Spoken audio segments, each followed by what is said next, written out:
Hello बच्चों, आज के इस वीडियो में हम सीखने वाले हैं अल्फ़ाबेट ए से लेकर एच तक। ये है colours. Blue colour, sky blue colour, yellow colour, brown colour.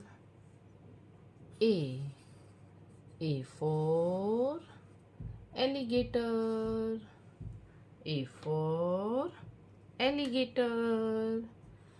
B for ball. B for ball. C for cup. C for cup. D for dolphin. D for dolphin. E for elephant. E for elephant. F for frog. F for frog. G for grapes.